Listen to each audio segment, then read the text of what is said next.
একজন দায়িত্ববান স্বামী তার স্ত্রীর জন্য সর্বোচ্চ চেষ্টা করে যায় তাকে সুখী রাখার জন্য, কিন্তু নারী কোনোদিনও বুঝতে পারে না স্বামীর মর্যাদা। তাই এই ভিডিওটি দেখলে অবশ্যই বুঝবেন স্বামী স্ত্রীর জন্য কতটুকু স্যাক্রিফাইস করে। ভিডিওটি শেষ পর্যন্ত দেখবেন বলে আশা রইল। আপনাকে আমি কতবার বলেছি যে আমি আপনাকে পছন্দ করি না? আমার মা বাবা জোর করেছে, এর জন্য আমি আপনাকে বিয়ে করেছি। সেটা তো আমি জানি, তুমি এত রাগ করছো কেন? আপনি আমার রুমে কেন এসেছেন? আমি আপনাকে বলেছি না আপনি আমার রুমে আসবেন না? আমি আমার মাথা ব্যথার মেডিসিনটা খুঁজে পাচ্ছি না, প্রচন্ড হেডেক হচ্ছে, তো ভাবলাম হয়তো তোমার রুমে আছে। আপনি জানেন না আপনার কোনো জিনিসই আমি ধরি না, তারপরে আপনি আমার রুমে কেন আসতে গেলেন? আচ্ছা ঠিক আছে, আই এম সরি, আমি আর কখনো এই রুমে আসবো না। একে তো আমার জীবনটা নষ্ট করে দিয়েছেন, আবার এসে সরি বলছেন। আপনি ইচ্ছে করে চলে এসেছেন আমার রুমে, আমি কি বুঝি না? তুমি কিন্তু শুধু শুধু আমার উপর রাগ করছো। আমি তো তোমাকে বললাম আমি আর কখনো তোমার রুমে আসবো না। আপনার সাথে এক ছাদের নিচে থাকাটাই আমার ভুল হয়েছে। আমার অনেক আগে এখান থেকে পালিয়ে যাওয়া উচিত ছিল। পালিয়ে যাওয়া উচিত ছিল মানে কি? তুমি কোথায় পালিয়ে যাবে? কোথায় যাবো আবার? আমার বয়ফ্রেন্ডের কাছে চলে যাব। তুমি তো বলেছিলে তোমার বয়ফ্রেন্ড নাকি বিয়ে করে ফেলেছে, তুমি কি এখনো তার কাছেই চলে যাবে? হ্যাঁ, বিয়ে করেছে তাতে কি হয়েছে? ভালো তো আমাকেই বাসে। আমি যেমন ফ্যামিলির চাপে আপনাকে বিয়ে করেছি, ও তেমন ফ্যামিলির চাপে বিয়ে করেছে। আর আমি যে কোনো সময় চাইলে ওর কাছে চলে যেতে পারি, যে কোনো সময় ওর কাছে চলে গেলে ও আমাকে মেনে নেবে। দেখো, আমি চাই না তুমি এই বাসা ছেড়ে অন্য কোথাও চলে যাও, তবে তোমার এই ব্যাপারটা নিয়ে প্রত্যেক দিনের আফসোস আমাকেও কষ্ট দেয়। তুমি যদি সত্যি এই বাসা ছেড়ে চলে যেতে চাও তাহলে আমি তোমাকে আটকাবো না। তুমি চলে যেও যে কোনো সময়, যে কোনো দিন, তোমার খুশি মতো। শুধু চলে যাওয়ার আগে আমাকে বলে যেও না তুমি কোথায় যাচ্ছ। আর তারপরে তুমি যদি কোথাও না যাও, আমার সাথেই থেকে যাও, তাহলে অন্তত প্রত্যেকটা দিন আফসোস করো না। আমার শুনতে খারাপ লাগে। আর হ্যাঁ, আমি তোমার রুমে আর কখনো আসবো না।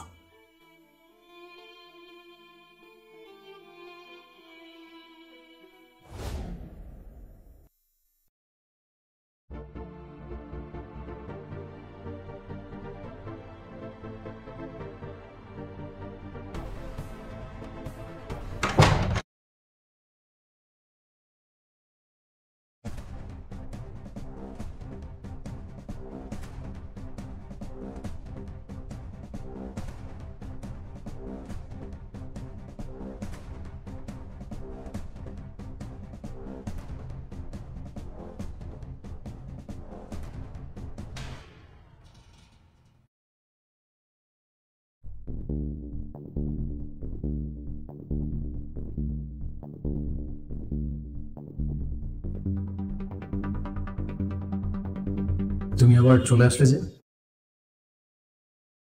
কি ব্যাপার, কোনো কথা তো বলছো না? কোনো সমস্যা হয়েছে? কোনো সমস্যা হলে তুমি কিন্তু আমাকে বলতে পারো। কেউ কি তোমাকে কিছু বলেছে? আমি তো ভেবেছিলাম তুমি অনেক দূরে চলে গেছো, এই জন্য আর খোঁজার চেষ্টা করিনি। অবশ্য চেষ্টা করেও কোনো লাভ হতো না, কারণ যে মনের ভুলে হারিয়ে যায় তাকে হয়তো খুঁজে পাওয়া যায়, কিন্তু যে ইচ্ছে করে হারিয়ে যায় তাকে তো আর খুঁজে পাওয়া যায় না। এই জন্য আর খোঁজার চেষ্টা করিনি। আচ্ছা, তুমি চলে আসলে কেন, আমি কি জিজ্ঞেস করতে পারি? না, তোমার বলতে যদি কোনো সমস্যা থাকে তাহলে বলতে হবে না, আমি জানতেও চাইবো না। ওই ছেলেটা আমাকে ঠকিয়েছে। কোন ছেলেটা? কোন ছেলে আবার? আমি কয়টা ছেলের সাথে রিলেশন করতাম? আমি কি করে জানবো? আপনি কি করে জানবেন মানে? আপনার কি মনে হয়?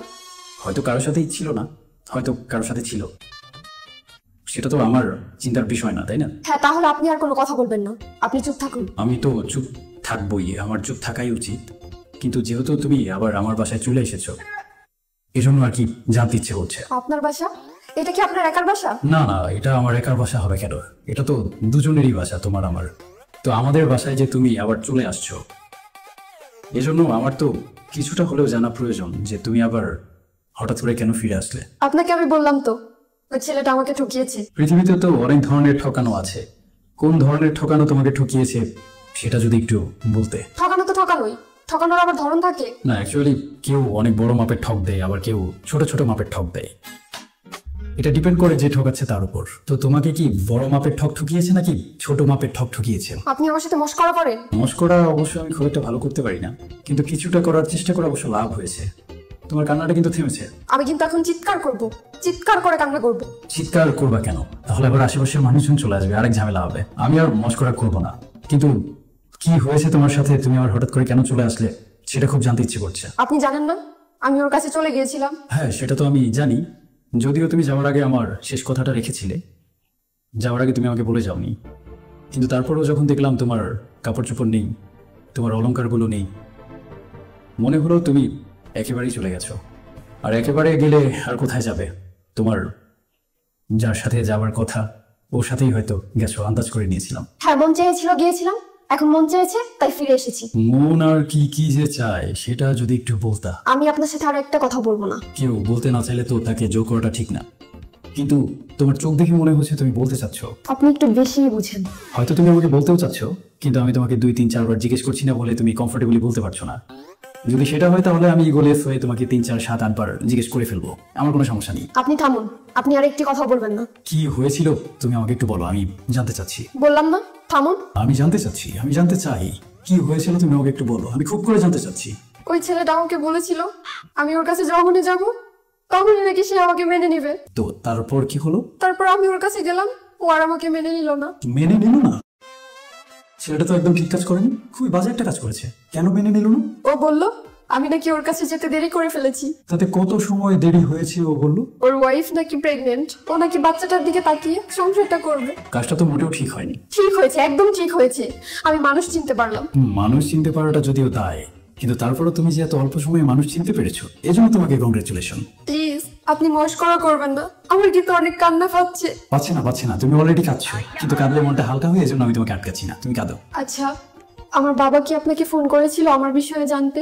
তুমি তো আর বেশি দিন যাবত যাওনি, গিয়েছিলে কালকে সন্ধ্যায় আর আজকে বিকেলে ফেরত আসলে। তো এর মাঝে তিনি আমাকে একবার কল করেছিলেন, আমি বললাম তুমি ওয়াশরুমে আছো, বের হলে কল দিতে বলবো। তারপর উনি নিশ্চিন্তে ফোনটা রেখে দিয়েছেন। আপনি বলেছেন যে আমি ওয়াশরুমে আছি। হ্যাঁ, এটাই বলেছি। আপনি মিথ্যা বললেন কেন?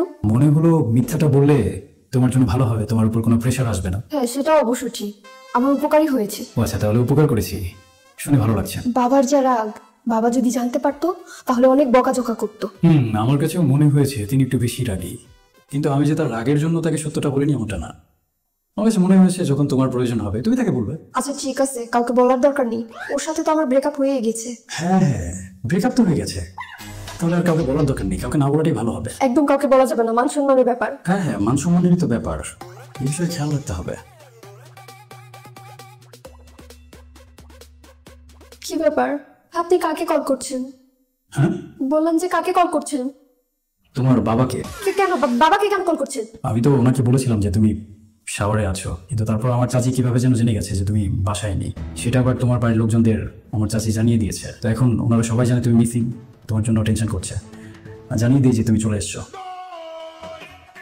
তোমার বাড়িতে যে ব্যাপারটা জানে এটা আমি তোমাকে প্রথমে বলিনি, কারণ তুমি এমনিতেই ভয় পেয়ে আছো, আরো ভয় পেয়ে যাবে, এই জন্য ভাবলাম পরে বলবো। আমি একটু ওনাদের জানিয়ে দিচ্ছি। আপনি কি বলবেন? আপনি বলবেন যে আমি বয়ফ্রেন্ডের কাছে চলে গিয়েছিলাম? হ্যালো, আসসালামু আলাইকুম। বাবা কেমন আছেন? একদম বলবেন না, একদম বলবেন না। জি বাবা, আছি আলহামদুলিল্লাহ ভালো। ওই যে পরি কাল রাত থেকে যে বাসায় ছিল না, ওই ব্যাপারে একটু কথা বলার জন্য ফোন করেছি। বললাম তো বাবাকে বলবেন না। কত টাকা চান বলেন? কত টাকা? জি না বাবা, কোনো টাকা না, মানে বলতে চাচ্ছিলাম যে পরি চলে এসেছে। ওই যে ওর বান্ধবীর বাসায় গিয়েছিল, আমি আবার ওকে একটু বকাঝকা করেছিলাম, তো এজন্য রাগ করে চলে গিয়েছিল। আসলে দোষটা আমারই, আমারও ভাবে বলাটা উচিত হয়নি। এখন চলে এসেছে, আপনি কোনো চিন্তা করবেন না। জি বাবা, এখন একটু ফ্রেশ হচ্ছে, তো বের হলে আমি আপনাদের সাথে কথা বলিয়ে দিব। জি জি, আসসালামু আলাইকুম। আপনি বাবাকে আবারও মিথ্যা কথা বললেন? কেন, মিথ্যা বলে তো তোমার উপকার হলো। হ্যাঁ, উপকার হয়েছে, থ্যাংক ইউ। ঠিক আছে, কিন্তু এরপর কোথাও গেলে আমি কিন্তু আর মিথ্যা বলবো না, আমি সত্যটা বলে দিব। না না, আমি আর কোথাও যাব না।